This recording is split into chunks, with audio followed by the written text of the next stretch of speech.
Queridos, vamos continuar então o nosso estudo de quarta-feira, lá em Levítico. Nós vamos estudar o capítulo 23 hoje.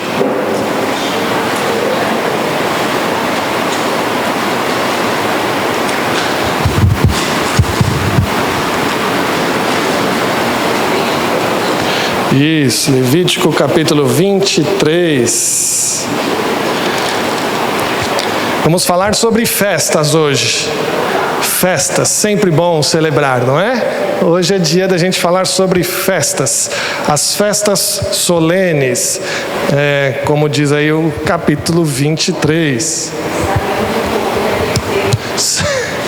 Vamos ver até onde, né? Quem estava aqui semana passada, para eu saber? Semana passada... Bastante. Semana passada a gente fez um resumão, né, de Levítico para continuar a caminhada. Muito bem, meus irmãos, Levítico capítulo 23, falando sobre festas. Você que não esteve então aqui semana passada, mas tem acompanhado os estudos sobre Levítico, sabe muito bem que Levítico é um livro sobre santidade, não é?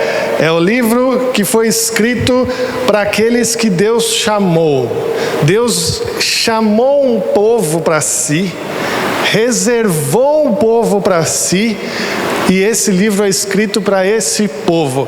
Interessante que o nome do livro em hebraico é chamado, é a primeira palavra do livro, e é muito interessante que traz já toda essa ideia de que é um livro para o povo chamado, para um povo escolhido. É um livro que fala sobre como nós podemos nos relacionar com Deus. Será que é um livro importante na Bíblia? Muito importante. Como que nós, um povo pecador, podemos nos relacionar com um Deus santo e todo-poderoso, né? O povo hebreu viveu muitos anos sob a influência de povos pagãos, né? De povos pagãos, quando esteve escravizado no Egito. Então a influência religiosa do povo judeu era uma influência totalmente perturbada, bagunçada, cheio de coisa estranha na cabeça, e precisava então dar uma limpada nessas coisas. Por isso Deus então chama esse povo e começa a instruir, ensinar como que deve ser o relacionamento com Deus, né? Como que deve ser o relacionamento com o Pai, né? Então Deus separa um povo para si, tira eles do Egito, traz eles para o deserto, e ali Deus, logo que esse povo sai do Egito, eles entram no deserto, eles param ali no Sinai, ficam ali 11 meses no Sinai, e é ali que Deus passa toda a lei para Moisés e para o seu povo, né? As religiões pagãs tinham muitas coisas parecidas.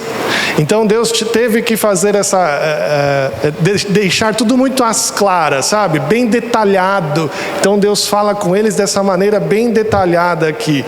Para vocês terem uma ideia, as religiões cananeias que estavam já ali em Canaã, elas tinham muita coisa parecida: oferta, holocausto, sacrifícios, cultos semelhantes. O Egito tinha um corpo sacerdotal também parecido com o que Deus vai instruir para ser feito com os sacerdotes. Então Deus precisou instruir bem, ensinar. Foi uma escola para eles como deveria ser este relacionamento, não é? Porque o Senhor Deus queria um povo distinto, separado para Ele, para que através desse povo as outras nações poderiam conhecer o Senhor Deus. Então, diante de Israel, da prosperidade de Israel, da forma como Israel falava com Deus, se comportava, e a forma como Deus abençoava Israel, era para Israel ser um farol para o mundo, e o mundo inteiro conhecer a Deus através de Israel. Essa era a ideia de Deus de se relacionar com o povo, né? O ensino central, você tem que gravar isso, central de Levítico, está lá no capítulo 11, versículo 44 e 45. Alguém vai ler para mim esse versículo, esses dois versículos. Esse você tem que grifar e dizer, ó, esse aqui é o versículo central. O ensino principal de Levítico está lá no capítulo 11, versículo 44 e 45. Alguém aí com uma voz boa pode ler para a gente.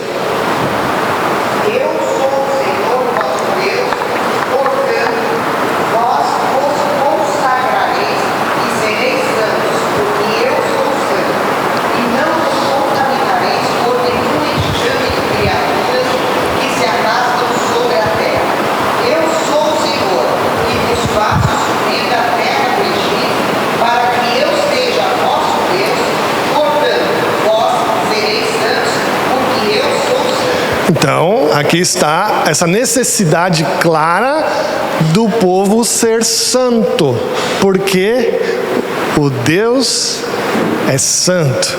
O nosso Deus é santo, o Deus deles era santo, precisava ter essa separação, esse contraste com as outras nações. Tinha que ficar claro para eles, tinha que ser bem claro que Israel era um povo diferente. Israel era um povo diferente. A celebração deveria ser distinta, os sacrifícios deveriam ser com muito respeito ao sangue, as celebrações tinham que ser todas voltadas ao Senhor. Então, se Deus é santo e Ele quer se relacionar com o povo também tinha que ser santo. E o nosso Deus não é um Deus de longe, é um Deus de perto. Então, ainda há uma necessidade maior de santidade, porque o nosso Deus quer relacionar-se com a gente. Ele quer ter um relacionamento íntimo, próximo de todos nós, né? Lembram-se quando Deus criou o homem lá no jardim, o homem e a mulher? Deus criou Adão e Eva, e Deus, na virada do dia, se encontrava com eles, conversava. Você imagina que privilégio bendito, né? Na virada de todo dia você tem um encontro com Deus, conversar com o Pai face a face, olhar e ser abençoado por Ele. Então é isso que Deus queria com a gente. Deus quer isso com a gente até hoje. Quer um relacionamento muito próximo. Por isso Ele exige que seu povo seja santo para ter este relacionamento, não é? Precisamos então de instruções de santidade. Como? Como fazer isso? Eu não posso, da minha própria cabeça, pensar como agradar a Deus ou como me livrar do pecado, não é mesmo? Não pode vir da minha própria cabeça. Deus deixou essas instruções claras para nós na Bíblia Sagrada. Então, assim, o livro de Levítico, ele é dividido em duas partes. A primeira parte, até o capítulo 10, fala de como Deus quer ser adorado. De como Deus quer ser adorado. E do capítulo 11 até o final, no capítulo 27, tem esse aspecto de como que nós podemos ter a santidade no nosso dia a dia. Como nós vamos viver de maneira santa no cotidiano. É isso que vai falar. E a gente viu também na semana passada que por conta dessa necessidade de sermos santos diante de Deus, para esse relacionamento, foi necessário que Deus criasse um corpo sacerdotal. Lembra? A gente falou do capítulo 21 e 22, que falou da instrução desse corpo sacerdotal. Precisava de um intermediário para falar com Deus.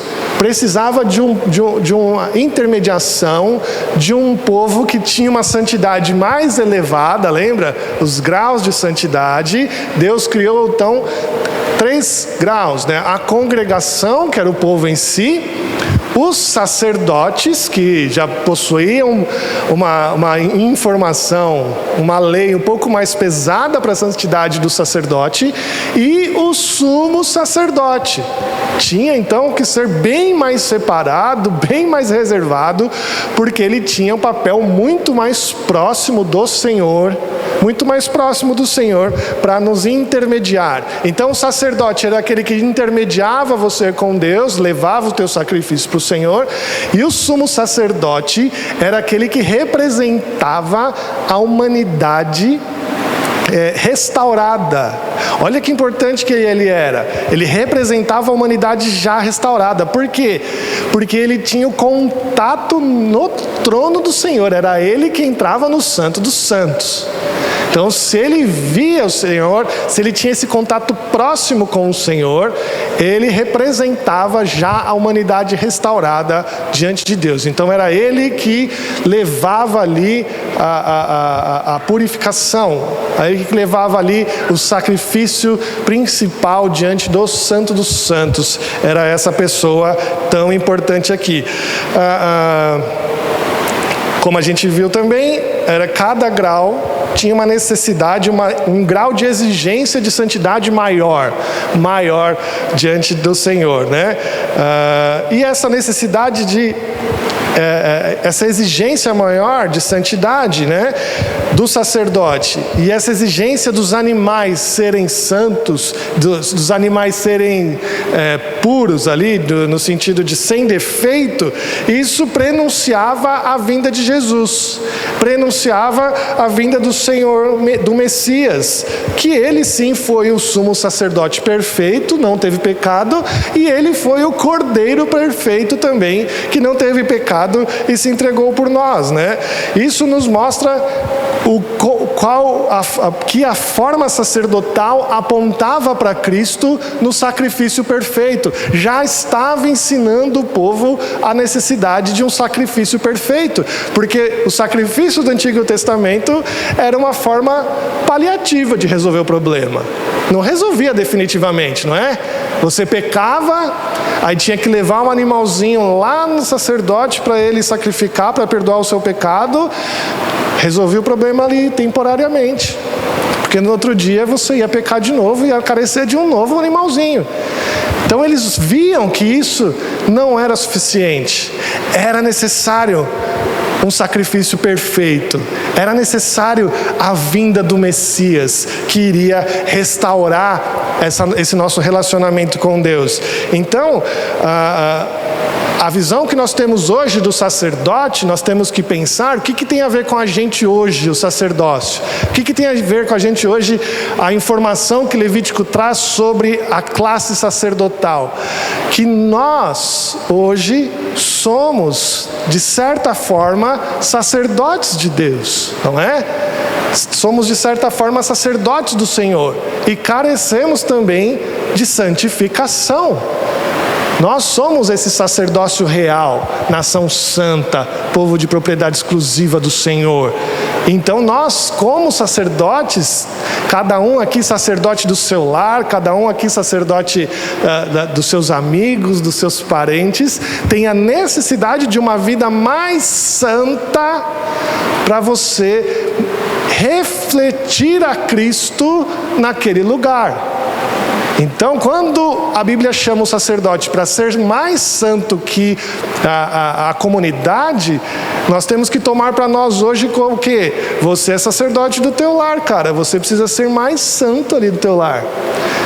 Você está refletindo a Cristo para as pessoas lá fora. Você precisa ser mais santo que as pessoas lá de fora. E buscar a santidade dia após dia. Então, essa é a ideia para nós hoje do sacerdócio. Nós então entramos aqui no capítulo 23 e vimos as festas. Olha lá, alguém lê para mim aí os 2 primeiros versículos.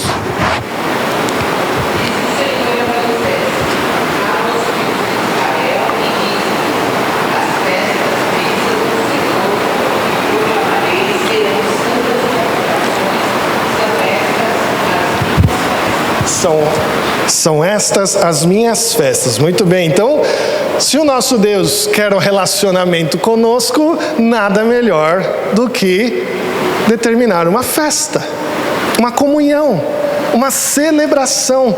Então o Senhor Deus, Ele fez todo um plano aqui para fazer com que fosse possível nós nos relacionarmos com Ele. Então, como eu disse, desde o princípio Deus queria esse relacionamento. Adão e Eva tinham essa intimidade com Deus, esse relacionamento íntimo com o Senhor. Mas entrou o pecado. E como entrou o pecado, impossibilitou o nosso relacionamento com Deus. Por quê? Deus é santo. O pecado fere a Deus. Deus é um ser de puros olhos. E por isso não pode contemplar o pecado. Então ficou impossível de Deus se relacionar conosco. E Deus planejou toda essa história da redenção.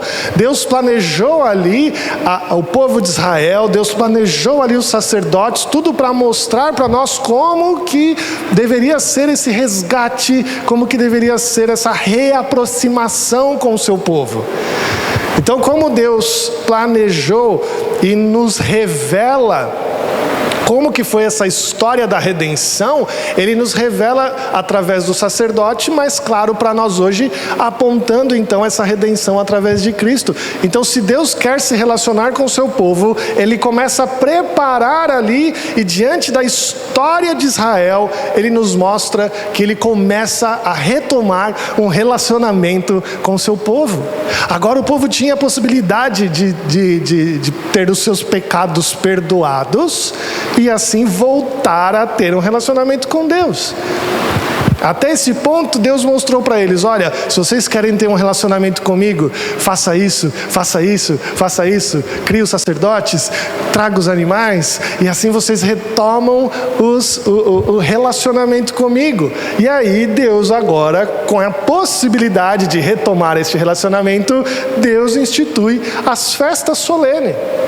As festas solenes, Ele mesmo falou isso, de maneira graciosa. Ele fala: eu quero celebrar com você. De maneira maravilhosa, Deus quer celebração com o seu povo. Deus quer um encontro com o seu povo. Deus quer festejar com o seu povo. E Ele começa a mostrar isso. Diante de tudo o que o Senhor tem feito por nós, graciosamente, agora de maneira que nós possamos usufruir da comunhão maravilhosa com Deus, usufruir da presença de Deus, para sermos abençoados por Deus, Ele convoca o seu povo a essas festas. Convoca o povo a essa celebração a Deus. Então é essa a ideia das festas aqui no capítulo 23. Bom, o objetivo central da festa, o objetivo que Deus tinha aqui para essas festas era fortalecer e enriquecer o vínculo com a comunhão do seu povo. Então, com a festa, o objetivo central de Deus era enriquecer e fortalecer a nossa comunhão com Deus, com o próprio Pai. Deus é um Deus amoroso, que quer que a gente seja amigos, quer que a gente seja próximos e muito próximos. Então as festas eram para ter esse maior contato com Deus, esse maior contato com o nosso Pai amoroso que tanto nos abençoa, não é?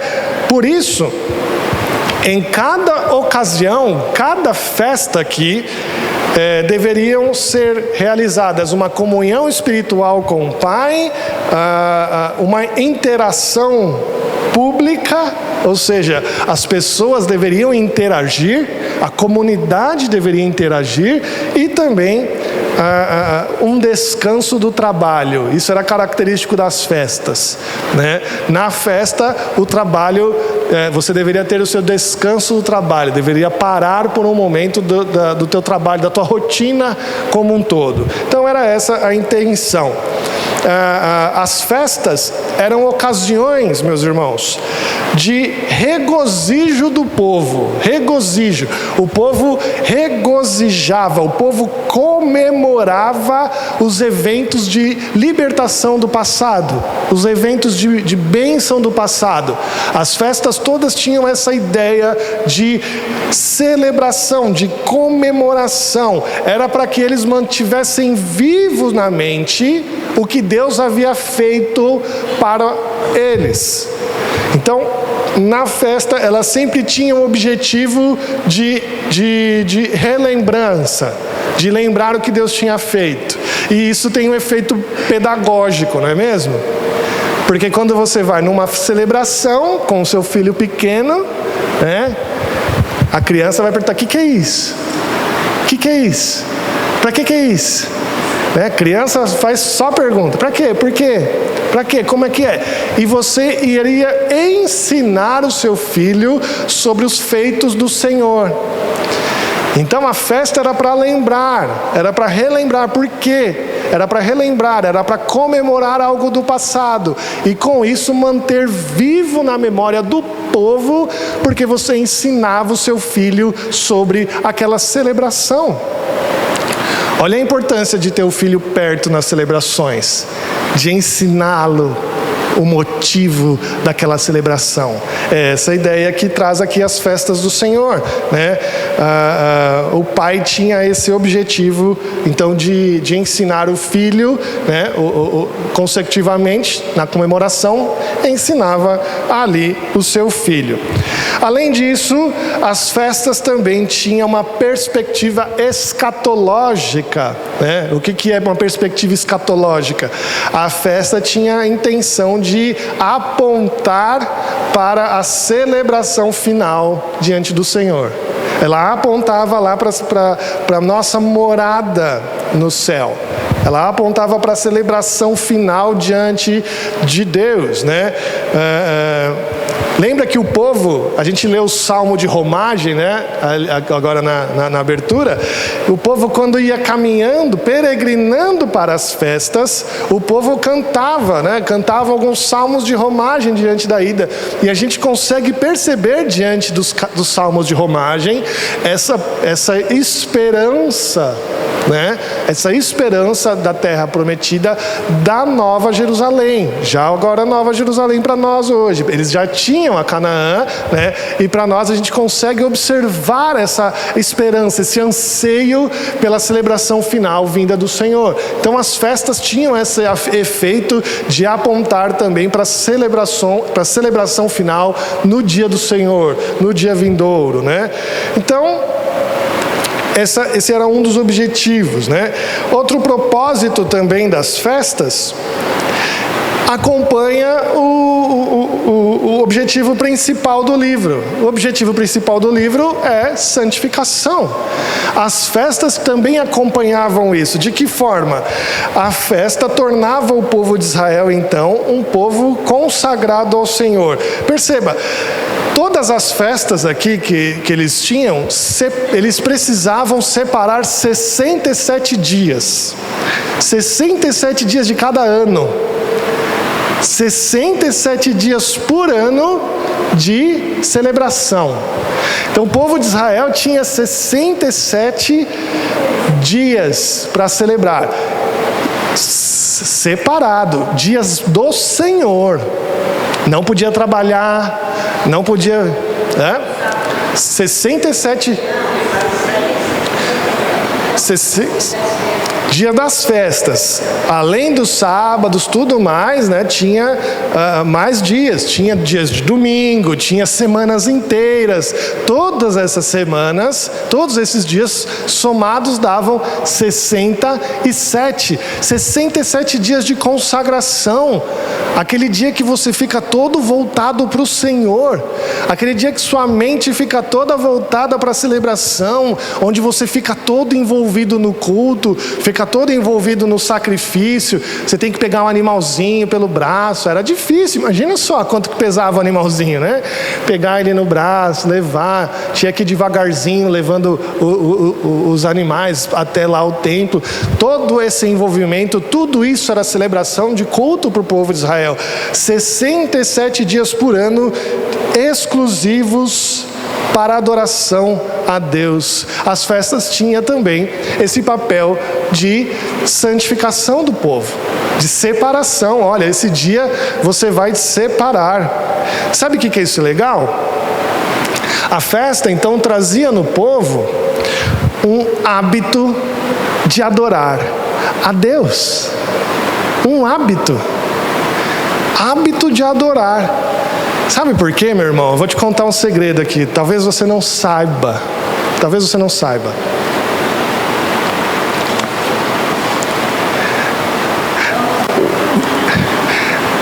A gente de vez em quando não tem vontade de ir para a igreja. Sabia disso? De vez em quando a gente fica sem vontade de ir na igreja. Aí sabe o que a gente faz?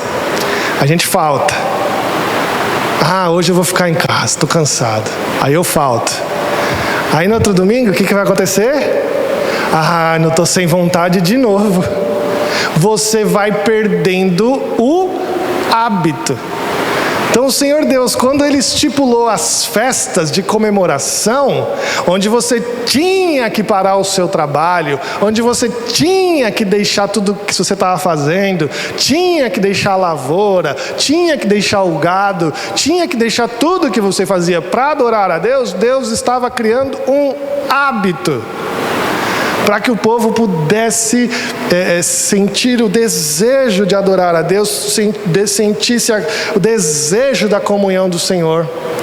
Então era algo muito importante obedecer ali às festas, porque isso formava um novo hábito para aquele povo. 67 dias por ano era esse, né?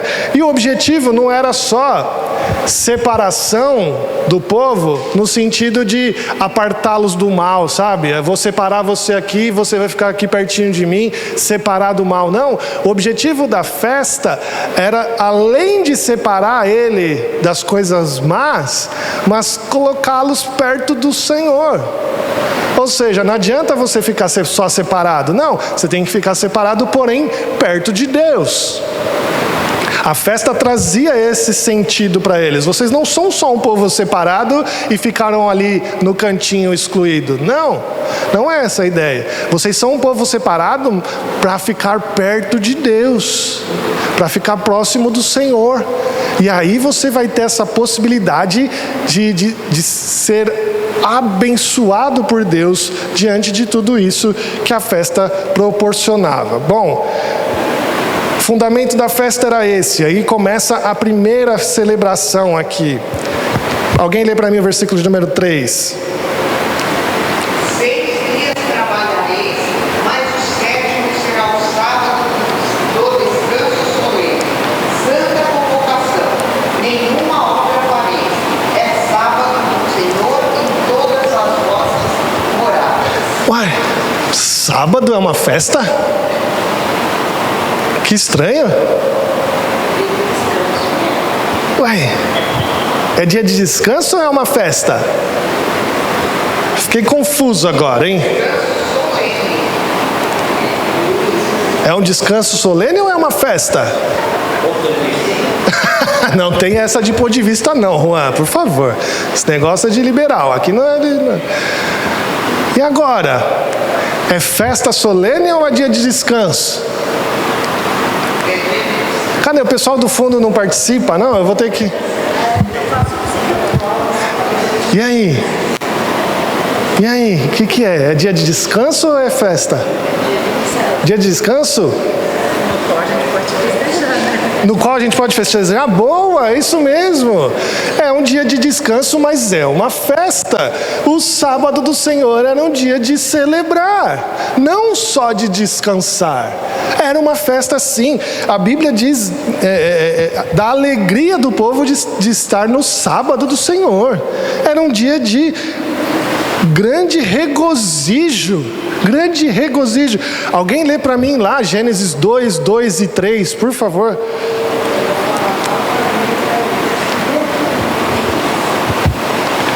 Gênesis 2, versículo 2 e 3.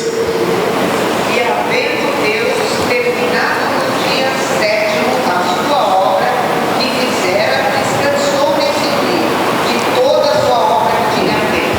E abençoou Deus no dia 7º e o santificou, porque nele descansou toda a obra que como Criador fizera. Olha que coisa bonita. Deus então criou todas as coisas. No dia 7º ele descansou.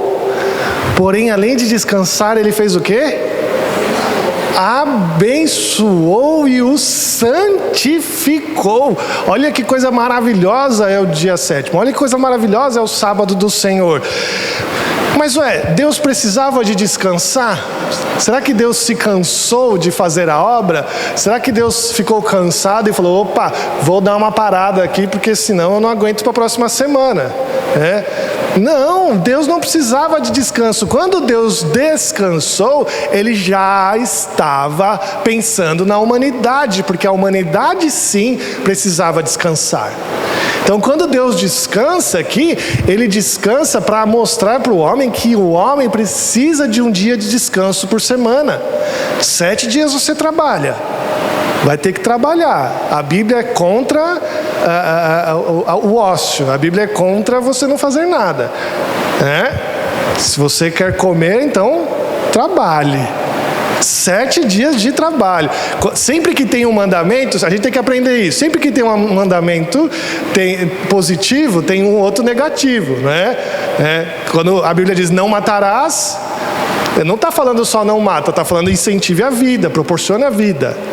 Você deve fazer com que a pessoa, fazer de tudo para que a gente tenha vida. Então, quando ela diz descanse no sábado, ela está falando nos outros dias você trabalha. Então, Deus descansou para mostrar para nós a necessidade do descanso. Mas não só isso, no 7º dia, o Senhor Deus descansou e Ele abençoou e santificou o dia. Era um dia abençoado do Senhor. Abençoado, um dia de celebração. Celebrar o quê? A criação.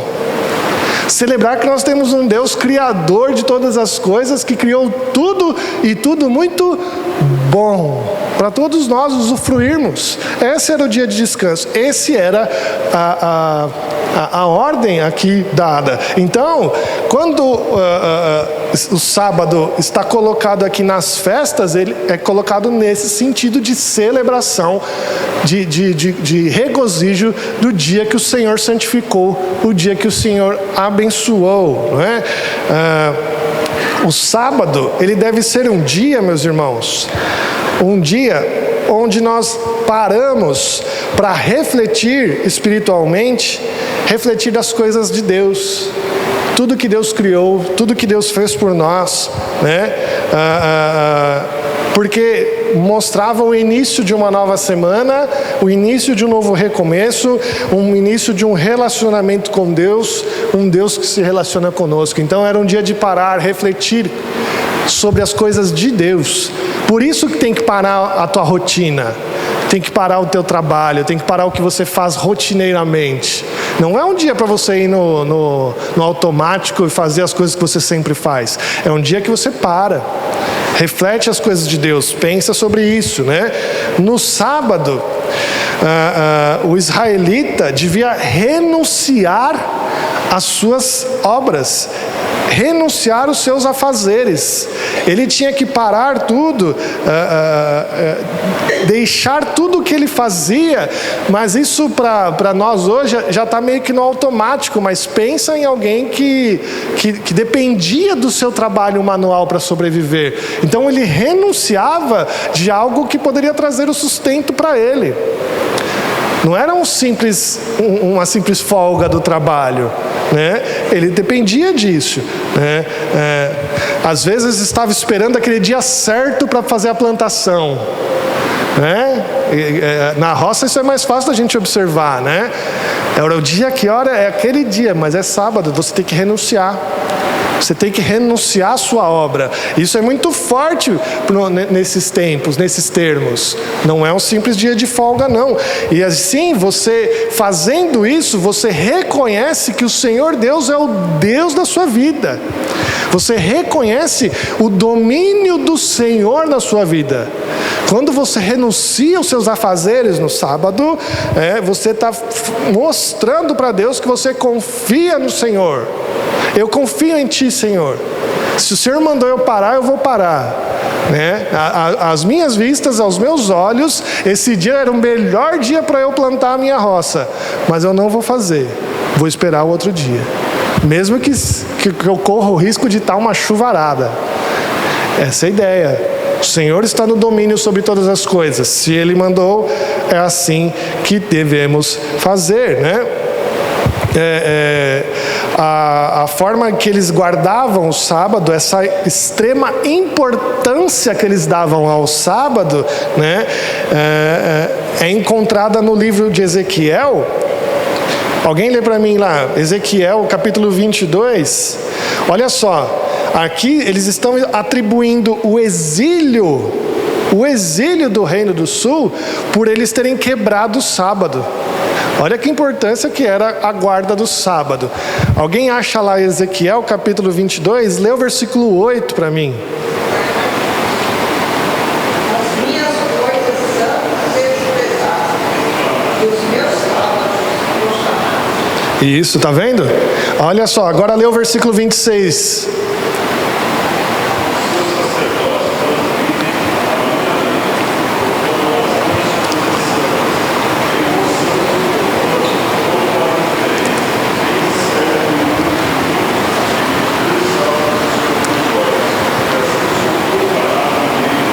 Tá vendo só? Aí no versículo 31, ele está falando que essas coisas que eles fizeram é a causa do exílio. Então a expulsão do povo da terra prometida foi por conta também da profanação do sábado. O sábado para Deus era muito importante. A guarda do sábado era sagrada de Deus, não é? Bom, vamos lá para a parte difícil. Por que então a gente não guarda o sábado? Pastor, está falando que o sábado é importante e a gente não guarda o sábado. Por quê?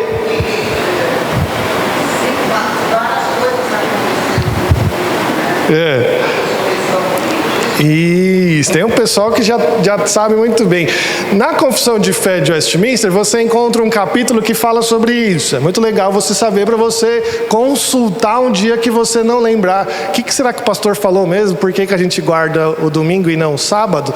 Na Confissão de Fé de Westminster, você encontra lá no capítulo 21, na seção de número 7, você encontra uma descrição por que nós guardamos hoje, então, o domingo, né?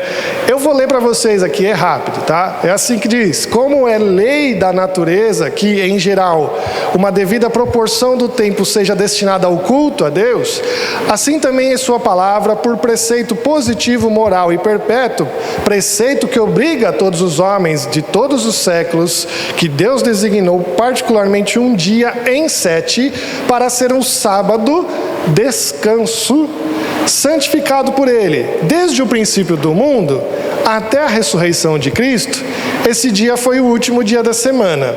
E desde a ressurreição de Cristo, foi mudado para o primeiro dia da semana. Dia na Escritura que é chamado de domingo, dia do Senhor, e que há de continuar até o fim do mundo como sábado cristão.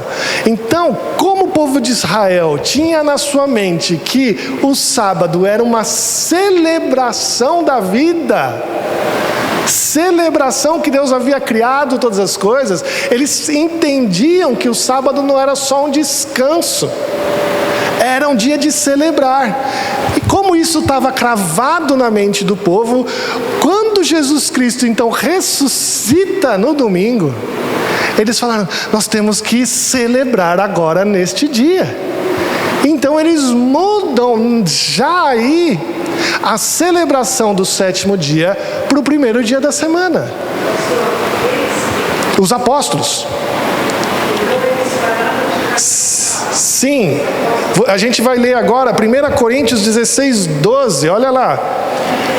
Então os próprios apóstolos ali, os 12 que acompanharam Jesus, tinham essa ideia na mente de que o sábado era uma celebração da vida, da criação. E como a ressurreição foi a nossa nova criação, nós somos criados agora novamente, né? Efésios diz uma palavra bonita, né? Nós somos então criados como... Fugiu.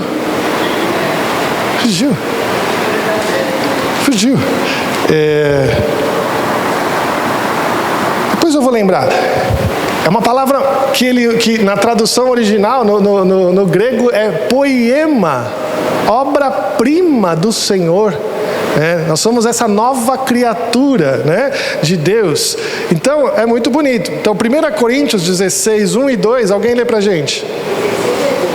É 16, capítulo 16, versículo 1 e 2. Quando a promessa para os santos 6, vós também como oprimi as igrejas da Galácia. No primeiro dia da semana, cada um de vós ponha de parte em casa, conforme a sua prosperidade, e vá juntando, para que se não façam coletas quando eu for. Então olha que interessante, Paulo aqui já está falando sobre o quê? E o que eles deviam fazer? Recolher o dízimo no primeiro dia da semana. Então Paulo já mostrando aqui para nós que eles já estavam se reunindo no primeiro dia da semana. Então ele falou, quando vocês estiverem se reunindo aí no culto, porque dízimo é momento de culto. É isso que ele está falando. Quando vocês forem recolher o dízimo, ou seja, estiverem em culto, vocês, no primeiro dia da semana, façam isso. Recolham o dízimo. Não esperem eu chegar aí. Então, Paulo já está mostrando para nós aqui nesse texto que o culto e onde eles estavam recolhendo o dízimo era o primeiro dia da semana. Olha, outro texto que mostra bem isso para nós. Atos, capítulo 20, versículo de número 7.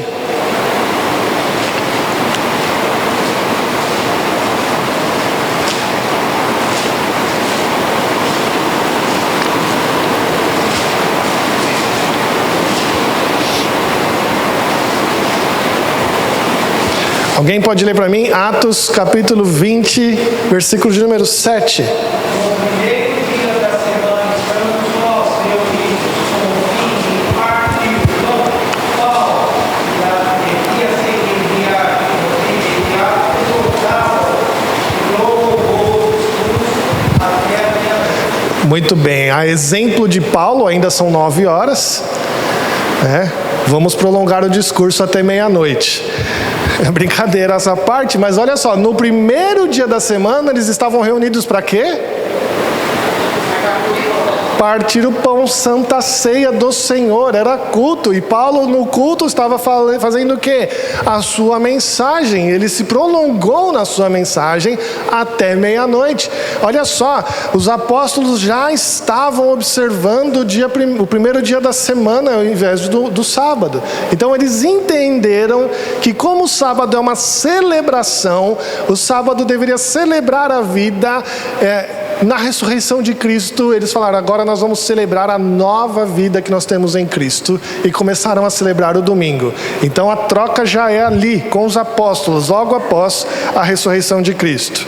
Bom, a segunda festa aqui é a festa da Páscoa, versículo 4 até o versículo de número... versículo de 4 até o versículo de número 8. Esse aqui é a Páscoa do Senhor. A Páscoa já é uma festa que já era mais conhecida, Era no 14º dia do primeiro mês. E era seguida imediatamente a festa dos pães asmos. Então, no 14º dia era a Páscoa, e no 15º dia a festa dos pães asmos. A festa da Páscoa, você lembra bem, era a celebração da saída de Israel do Egito, onde o povo sacrifica um cordeiro pascal, comem esse cordeiro, se alimentam dele, e com o sangue pintam os batentes da porta ali, por conta do anjo da morte que iria passar. Então, a Páscoa é essa lembrança, essa celebração, seguida dos pães asmos, porque saíram correndo às pressas e não deu tempo de fermentar, não deu tempo de crescer o pão. Comeram pão sem fermento, que não cresceu. Então eram os pães asmos, esses pães que eles tinham comido. A Páscoa era essa celebração, indicava essa ideia, recapitulando então na mente deles a redenção do Egito, a redenção do povo do Egito estava ali recapitulando. E para nós hoje, com certeza, recapitula a morte de Cristo, né? 1 Coríntios 5, 7 vai dizer: lançai fora o velho fermento, para que sejais nova massa, como sois de fato sem fermento, pois também Cristo, nosso Cordeiro Pascal, foi imolado. Cristo então hoje é a nossa festa, nossa celebração da Páscoa. Depois da Páscoa que vem a festa das primícias, né? A festa das primícias, versículo 9 até o versículo 14 aqui. Disse mais o Senhor a Moisés: fala aos filhos de Israel e dize-lhes: quando entrardes na terra que vos dou e cegardes a sua messe, então trareis o molho das primícias da vossa messe ao sacerdote. Olha só, já está dando ordem de quando eles estiverem na nova na Canaã. Quando vocês estiverem lá em Canaã e a primeira colheita, vocês vão separar um molho, ou seja, um fardinho, um fardinho da sua colheita ali. E as primícias deveriam ser levadas ao sacerdote, ou seja, há uma celebração da colheita, uma celebração do teu sustento, uma celebração de que Deus é o Deus que te sustenta. Essa é a ideia da festa das primícias. Você levar ali diante do sacerdote a tua primeira colheita, um fardo ali, um fardinho ali da sua colheita, e levar para o sacerdote. Essa era a ideia. Você dizia ali de uma maneira, né, que Deus era o Deus da sua subsistência. Deus então é o Deus da sua criação, com a festa do sábado. Deus é o Deus da sua redenção, com a festa da Páscoa e a festa dos pães asmos. E Deus é o Deus do teu sustento, a festa das primícias. Depois da festa das primícias vem o Pentecostes, né? Olha que interessante aí, versículo de número 15. Contareis para vós outros desde o dia imediato ao sábado, desde o dia em que trouxerdes o molho da oferta movida, 7 semanas inteiras serão, até ao dia imediato ao 7º sábado, contareis 50 dias. Então trareis nova oferta de manjares ao Senhor. Então depois do dia imediato, 7 semanas, 49 dias, no dia posterior, no dia de número 50, você vai ter a festa do Pentecostes, né?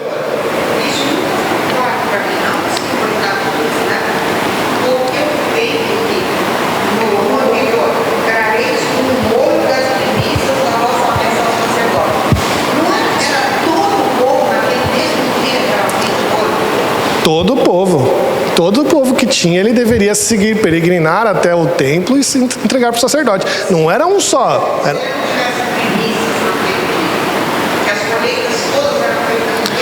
Então, o interessante é que esse calendário segue o calendário de colheita. Então, era o dia da colheita. O tempo. Isso. Exatamente. No calendário judaico, aqui era a época que eles deveriam fazer a colheita mesmo. Era o final do verão? Ou era o começo do verão? Não lembro bem, mas a colheita, não sou bem de roça, né? Então não entendo muito bem.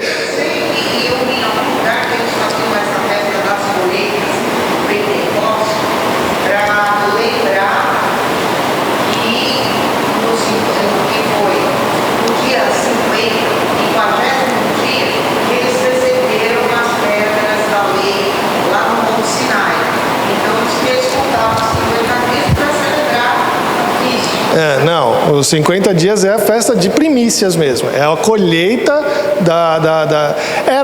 o calendário acompanhava o calendário de colheita, era a época da colheita, eles fariam ali as suas colheitas, né, e entregavam, e nesse dia específico levaria, exatamente, porque, para você ter uma ideia, era trigo, era cevada, era coisa que você secava.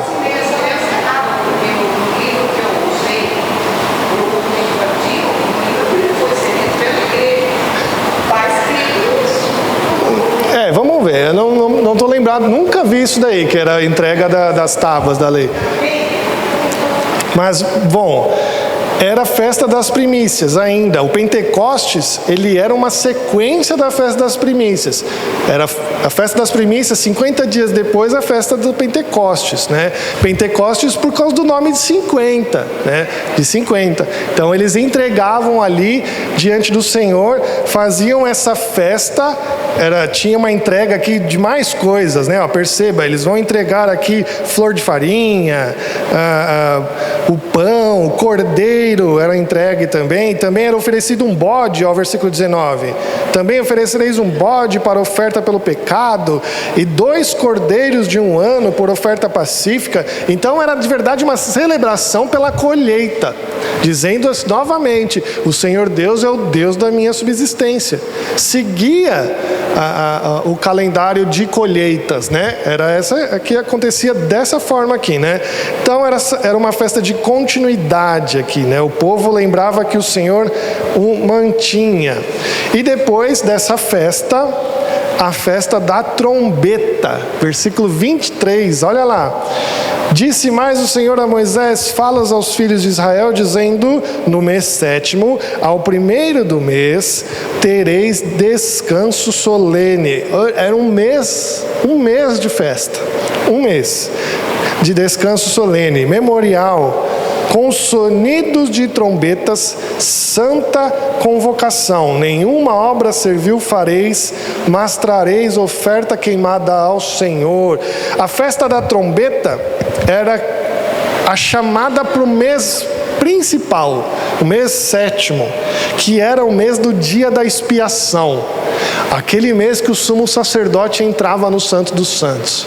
Então as trombetas divulgavam, elas abriam essas comemorações. A festa da trombeta então era isso, aquele sonido das trombetas, o som das trombetas anunciava que o Senhor Deus estava ali para expiação do pecado. Era essa a festa das trombetas, né? E aí seguia para a festa da expiação em si, o dia da expiação, versículo 26 aí. Disse mais o Senhor a Moisés: mas aos 10 deste mês 7º será o dia da expiação, tereis convocação. E aqui algo que não teve nenhuma festa: afligireis a vossa alma. Algo que não tem nas outras festas. Então o 7º mês é o mês de expiação de pecado, e é nesse dia que tem a entrada do sumo sacerdote no Santo dos Santos, que o capítulo 16 explica bem. Depois você pode ler o capítulo 16, como funcionava essa entrada do sumo sacerdote no Santo dos Santos.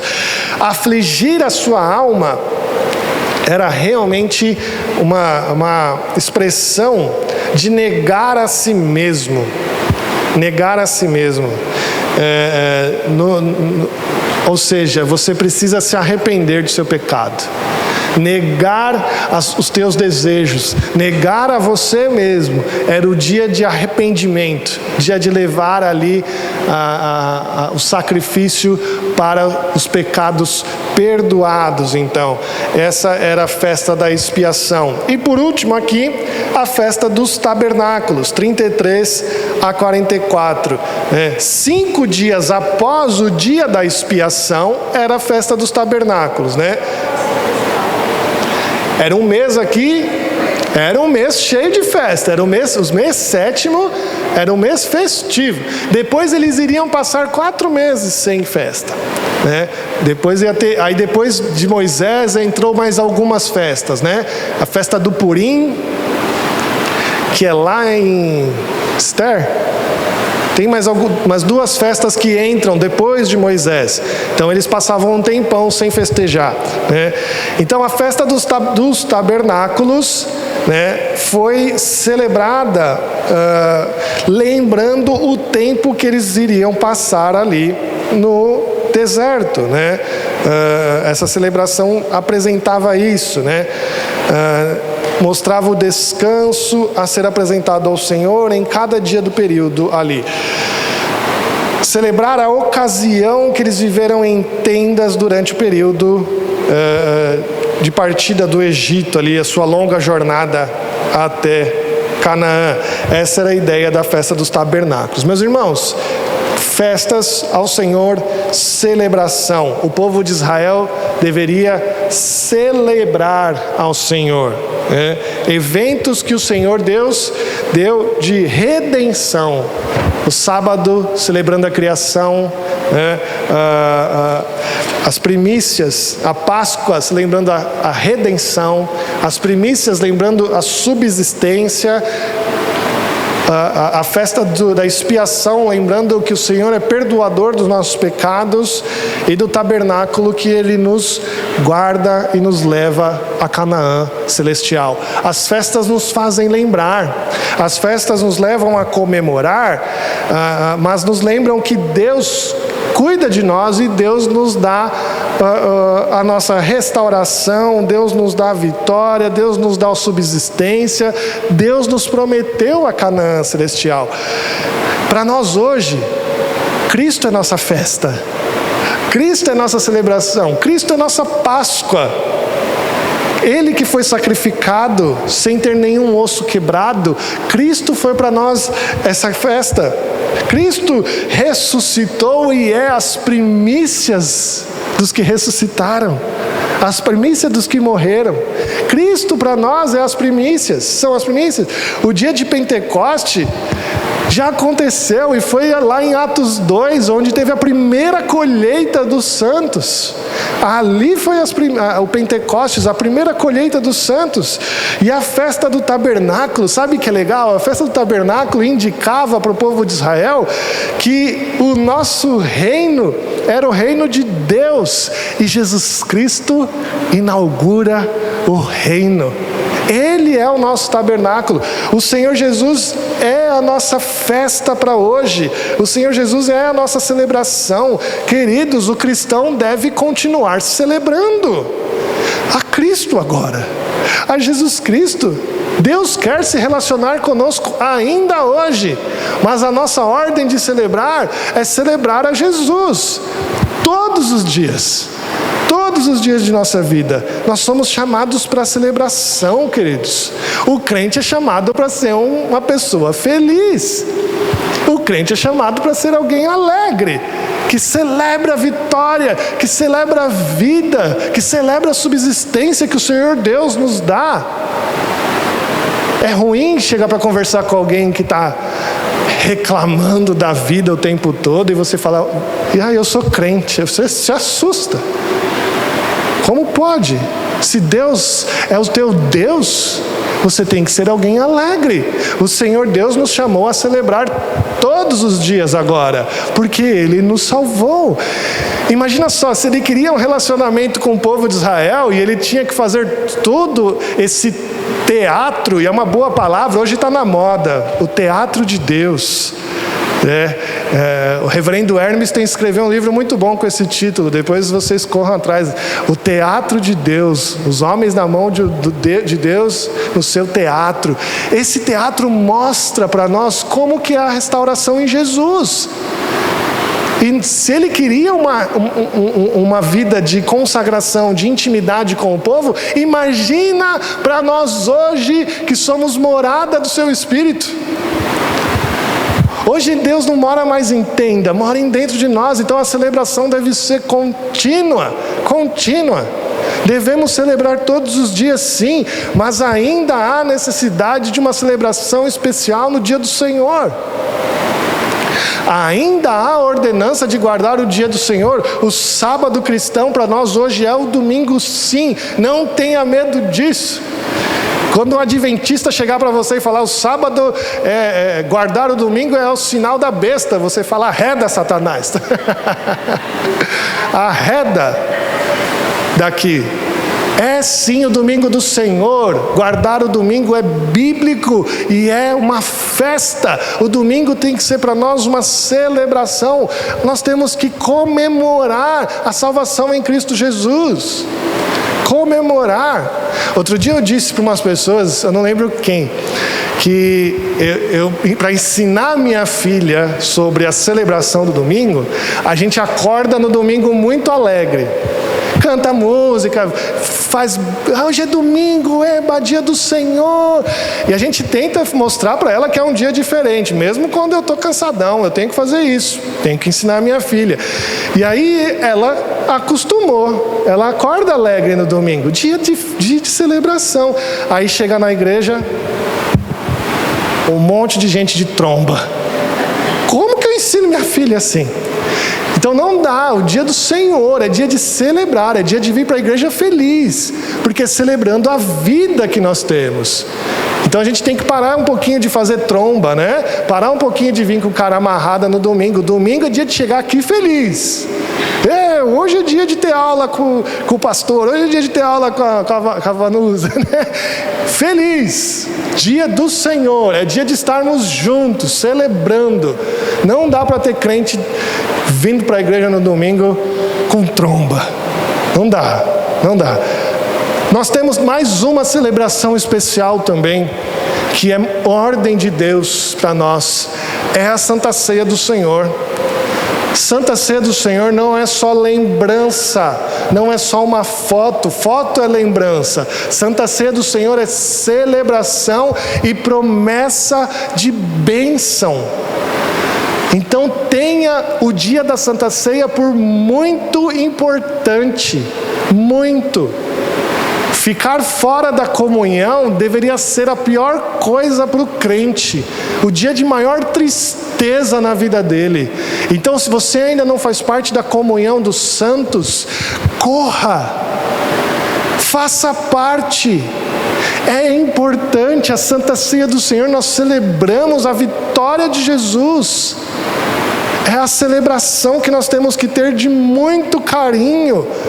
O crente não devia ficar tranquilo fora da comunhão dos santos. E lembra, Santa Ceia nos remete a partir o pão juntos, a ter vida de comunhão de verdade. Partir o pão é tocar a mão do irmão, passar o pão, é olhar no olho, é pedir perdão. Santa Ceia remete à comunidade. Somos um só, como o único pão que nós partimos. Celebração ainda é importante. O capítulo 23 de Levítico, cheio de detalhes, cheio de alegrias, cheio de felicidades, porque é o povo de Deus e Deus se preocupa sim com detalhes, se preocupa sim com a tua alegria, se preocupa sim com a tua comunhão. Por isso que Deus é tão minucioso em explicar todas as festas, como fazer, qual animal trazer, qual animal não trazer. Assim, meus irmãos, essas celebrações temporárias que nós temos aqui, direcionam a nossa atenção para o dia da celebração que teremos lá no céu. Todas elas vão apontar para isso. Todas as nossas celebrações. Se nós nos amamos aqui hoje e celebramos o domingo, dia do Senhor, celebramos a Santa Ceia, nós vamos sim estar juntos lá no céu celebrando a comunhão com o Senhor. Ele está preparando uma mesa e vai comer novo conosco. Teremos uma refeição com o Senhor, sentaremos à mesa com Ele, pela graça de Deus. Queridos, Deus nos abençoe. Encerramos por aqui o capítulo 23. Semana que vem, vamos dar continuidade aí, tá bom?